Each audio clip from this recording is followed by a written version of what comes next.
प्रभु यीशु मसीह के सामर्थ्य नाम में आप सबका स्वागत है। आपका अपना channel the word with Matthew में जिस विषय पे आज हम चर्चा करने जा रहे हैं उसका नाम है बाइबल में सबसे बड़े चमत्कार, यानी कि the greatest miracle in the Bible. आपने अक्सर अपनी ज़िंदगी में बहुत सारे चमत्कार पढ़े होंगे बाइबल में, जैसे कि परमेश्वर का पानियों पे चलना, मूसा के समय में पानियों के 2 हिस्से होना, चट्टान से पानी निकलना, बीमार चंगे होने, मुर्दों का जिंदा होना, बहुत सारे चमत्कारों के बारे में आपने पढ़ा होगा। लेकिन जिस चमत्कार के बारे में मैं आज चर्चा करने जा रहा हूँ वो बाइबल का सबसे बड़ा चमत्कार है, और ये चमत्कार पाया जाता है दूसरा राजाओं की किताब उसका 20 बार, यानी कि 2 किंग्स चैप्टर 20। यहाँ पर लिखा है जो राजा हिजकिय्याह था वो ना यहूदा पे राजा था, यानी कि वो जो उसका रेन था, यानी कि जो वो राज्य करता था वो यहूदा देश पे करता था। इजराइल और यहूदा उस समय 2 अलग अलग जगह थी, तो यहूदा पे जो राज्य करता था वो हिजकिय्याह राजा था। जब हम पहली वर्ष पढ़ते हैं चैप्टर 20 की, वहाँ पे लिखा है जो हिजकिय्याह था वो ऐसा रोगी हुआ कि मरने पर था वो, यानी कि उसे रोग हो गया था, उसके बदन पर फोड़े आ गए थे। जब वो मरने पर था तो यशायाह भविष्यद्वक्ता उसके पास पहुंचा। यशायाह भविष्यद्वक्ता ने उसे कहा तू जल्द ही मर जाएगा, तू नहीं बचेगा। जब हम तीसरी वर्ष को पढ़ते हैं वहाँ पर जो हिजकिय्याह राजा था उसने परमेश्वर से विनती करना शुरू किया। उसने परमेश्वर को कहा स्मरण कर कि मैं सच्चाई और खरे मन से अपने को तेरे सम्मुख जानकर चलता आया हूँ, और जो तुझे अच्छा लगता है वही मैं करता आया हूँ। तब हिजकिय्याह राजा फूट फूट कर रोने लगा और उसने परमेश्वर की दुहाई दी, और परमेश्वर का वचन यशायाह के पास पहुंचा और यशायाह वापस लौटा। उसने वापस लौटकर हिजकिय्याह राजा से कहा कि परमेश्वर ने क्या हुआ, तेरी दुहाई को सुन लिया, परमेश्वर ने तुझे क्षमा कर दिया और तू जल्द ही चंगा हो जाएगा, तू 3 दिन के भीतर चंगा हो जाएगा और तू फिर मंदिर में जा पाएगा, तू परमेश्वर के मंदिर में दोबारा जा पाएगा, तू 3 दिन में चंगा हो जाएगा। तो इस प्रकार क्या हुआ मैं आपको बताना चाहता हूँ।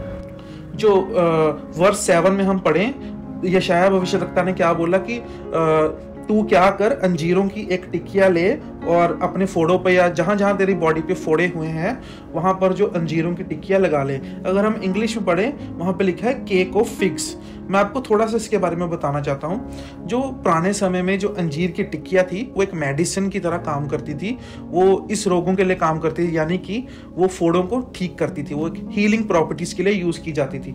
अगर हम राजों की किताब से पहले देखें जो हमें अंजीरों की टिकिया पाई जाती है, 1 शमूएल 25 बाब उसकी 18 आयत में भी पाई जाती है, और एक जगह और ये अंजीरों की टिकिया हमें पाई जाती है, यानी कि 1 शमूएल 30 बाब उसकी 12 आयत में। मैं आपको एक बात बताना चाहता हूँ, मेडिसिन या दवाई तब तक काम नहीं करेगी जब तक परमेश्वर की मर्जी ना ठहरे। यहाँ पर परमेश्वर की मर्जी ठहरी, परमेश्वर ने चाहा कि जो हिजकिय्याह राजा था वो चंगा हो जाए। इस प्रकार जो अंजीरों की जो टिकिया थी जब उसने बदन पे लगाया तो वो चंगा हो गया। तो आगे जब वर्ष में हम पढ़ते हैं, चंगा होने से पहले जो हिजकिय्याह राजा था उसने यशायाह भविष्यद्वक्ता को कहा कि मुझे क्या कर, एक साइन दे, यानी कि कोई चिन्ह दे कि सचमुच परमेश्वर की तरफ से हुआ कि मैं चंगा हो जाऊंगा। उसने एक चिन्ह मांगा। मैं आपको बताना चाहता हूँ चिन्ह मांगना कोई गुनाह नहीं है, चिन्ह मांगना बहुत ज़्यादा ही ज़रूरी है। जैसे कि हम पढ़ते हैं गिदोन ने जब क्या किया, परमेश्वर से 2 बार चिन्ह मांगा। बड़े बड़े राजाओं ने परमेश्वर से चिन्ह मांगे, प्रॉफिट्स ने चिन्ह मांगे। चिन्ह मांगना कोई अपराध नहीं है।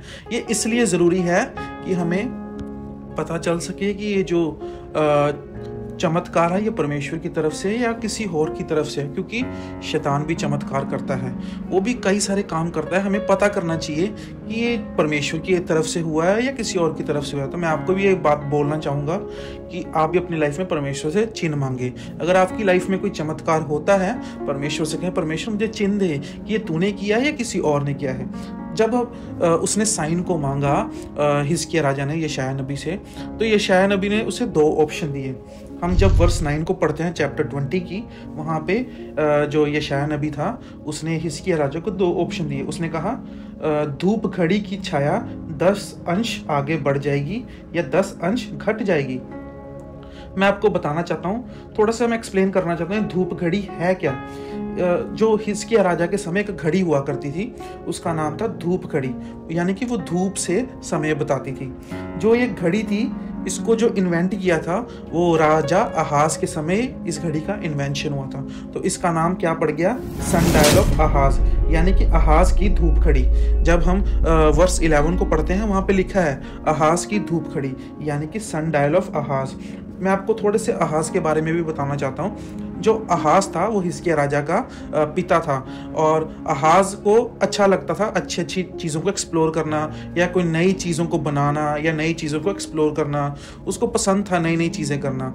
अगर वो किसी देश में जाता था, उसे कोई चीज़ अच्छी लगती थी तो अपने देश में भी उसे लागू कर देता था। मैं आपको एक एग्जांपल देना चाहता हूँ। अगर हम दूसरा राजाओं की किताब पढ़ें 16 बाब उसकी 10 आयत को जब हम पढ़ें, जो राजा अहाज था, यानी कि जब वो दमिश्क एक सिटी थी सीरिया में जो उसकी कैपिटल थी, जब वो वहाँ पे गया तो जो असीरिया का राजा था वो क्या करता था, अपने जो देवता थे उन्हें बलि जब चढ़ाता था, उसके पास एक बहुत ही सुंदर ऑल्टर थी, एक वेदी थी।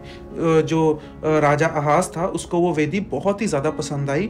उसने अपने प्रीस्ट को कहा, जिसका नाम था उरियन, उसने कहा मुझे भी सेम टू सेम एक ऐसी ही वेदी चाहिए, तू नक्शा बना इसका, और जैसे जैसे इसकी मार्किंग्स हैं, जैसे जैसे इसका डिज़ाइन है, मुझे भी सेम ऐसे ही एक ऑल्टर चाहिए। यहाँ से हमें पता लगता है जो राजा अहाज था वो एक एक्सप्लोरर था, उसे नई नई चीज़ें अपने देश में इंट्रोड्यूस करने में अच्छा लगता था। इसी प्रकार उसके राज्य के समय एक घड़ी बनाई गई जिसका नाम था सन डायल ऑफ अहाज। वो घड़ी काम कैसे करती है मैं आपको थोड़ा सा उसके बारे में बताना चाहता हूँ। एक फ्लैट सरफेस पे एक मार्किंग्स की जाती थी, डिफरेंट डिफरेंट नंबर्स की मार्किंग्स की जाती थी। उसके बिल्कुल बीचों बीच एक डंडा होता था, और उस डंडे पे जब सूरज की किरणें पड़ती थी तो जो डंडे की परछाई थी वो मार्किंग्स पे पड़ती थी, और जब जैसे जैसे सूरज ढलता था वो जो शैडो थी, जो परछाई थी, उसकी दिशा चेंज होती थी। उस दिशा से ये पता लगाते थे कितना समय हो चुका है। और मैं आपको एक बात और बताना चाहता हूँ, जो वो मार्किंग्स थी, एक एक मार्किंग का मतलब होता था, एक एक स्टेप का मतलब होता था आधा घंटा।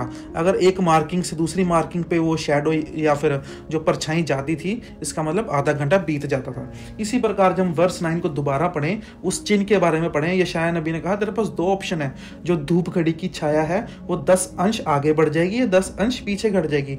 1 अंश का मतलब आधा घंटा, जो 10 अंश हुआ वो 5 घंटे हुआ। तो उसने कहा कि या तो 5 घंटे समय आगे हो जाएगा या 5 घंटे समय पीछे हो जाएगा। तो जो अगर हम आगे पढ़ें, जो राजा हिजकिय्याह था उसने कहा यशायाह भविष्यद्वक्ता से कि समय आगे होना तो आम बात है, समय वैसे भी आगे ही बढ़ता है, पीछे कभी नहीं होता।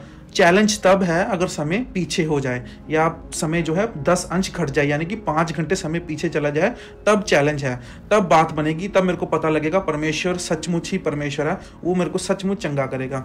मैं आपको एक बात बताना चाहता हूँ, उसने बहुत ही ज़्यादा टफ चीज़ मांग ली यशायाह भविष्यद्वक्ता से, लेकिन जो हमारा परमेश्वर है वो बड़े बड़े सामर्थ्य के काम कर सकता है, उसके आगे सब बहुत ही बचकानी सी चीज़ें हैं। इस प्रकार जो यशायाह भविष्यद्वक्ता था उसने क्या किया, परमेश्वर की दोहाई दी। जब हम 10 आयत को पढ़ते हैं वहाँ पे उसने परमेश्वर की दोहाई दी, और जो मैं आपको बताना चाहता हूँ 11वीं आयत में क्या लिखा कि अहाज की धूप घड़ी की छाया जो 10 अंश ढल चुकी थी, यहोवा ने उसको पीछे की ओर लौटा दिया।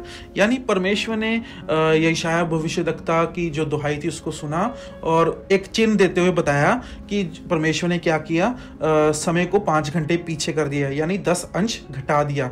मैं आपको यहाँ पे रुक के एक बहुत ही ध्यान से बात बताना चाहता हूँ। अगर हम सब साइंस को पढ़ते हैं ध्यान से, हमें पता है जो पृथ्वी है वो अपने एक्सिस पे यानी अपने केंद्र पे गोल गोल घूमती है। जब उसका एक चक्कर कंप्लीट होता है इस प्रकार एक दिन हो जाता है। इसी प्रकार पृथ्वी सूरज का चक्कर लगाती है। जैसे वो सूरज का चक्कर लगाती है इस प्रकार सीजन्स आते हैं और साल कंप्लीट हो जाता है। मैं आपको यहाँ पे रुक के एक बात बताना चाहता हूँ।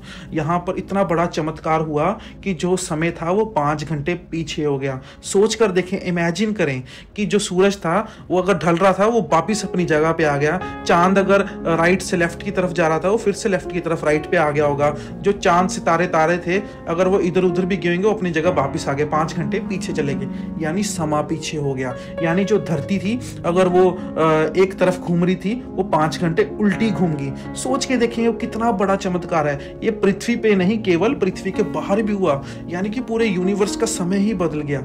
यानी कि सारा यूनिवर्स 5 घंटे पीछे आ गया। किसके लिए? एक चिन्ह के लिए, सिर्फ एक चमत्कार के लिए। परमेश्वर ने टाइम को चेंज कर दिया, परमेश्वर ने धरती की एक्सिस को चेंज कर दिया, धरती को उल्टा घुमा दिया। कितना बड़ा चमत्कार है ये परमेश्वर ने किया है। ये धरती पे नहीं हुआ, ये पूरे यूनिवर्स पे ही इसका इम्पैक्ट पड़ा होगा। मैं आपको ध्यान से इस पे बताना चाहता हूँ। एक बारी सोच कर ये देखें, इमेजिन करके देखें कि 5 घंटे समा पीछे चला गया और धरती उल्टी घूम गई और सूरज जो आगे को ढला था वो पीछे आ गया।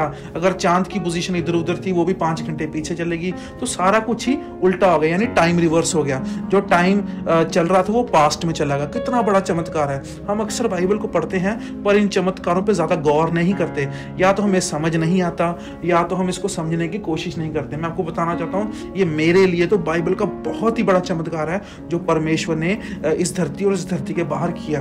दोस्तों जरा सोच कर देखें कि जो परमेश्वर है वो साइंस से भी ऊपर है, फिजिक्स से भी ऊपर है, समय से भी ऊपर है। उसने ये सारी चीजें इंसानों के लिए बनाई हैं। ये चीजें उस पर लागू नहीं होती। इस प्रकार वो कुछ भी कर सकता है। अगर वो एक शब्द से पूरा आकाश बना सकता है, एक शब्द से वो पृथ्वी बना सकता है, वो क्या धरती को उल्टा नहीं घुमा सकता? क्या वो सूरज चांद तारों को हिला नहीं सकता? वो सब कुछ कर सकता है।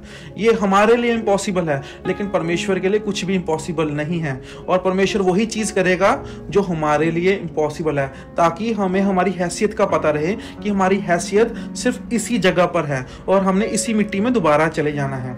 मैं आपको बताना चाहता हूं दोस्तों, इसी प्रकार आपकी लाइफ चाहे जितनी मर्जी मुसीबत में हो, आपकी लाइफ में जितनी मर्जी निराशाएं आए, मैं आपको बताना चाहता हूं अगर आप सच्चे जिंदा खुदा पे विश्वास करते हैं, यानी प्रभु यीशु मसीह पर विश्वास करते हैं, आपकी जीवन में भी बहुत बड़े बड़े सामर्थ्य के काम मेरा परमेश्वर कर सकता है।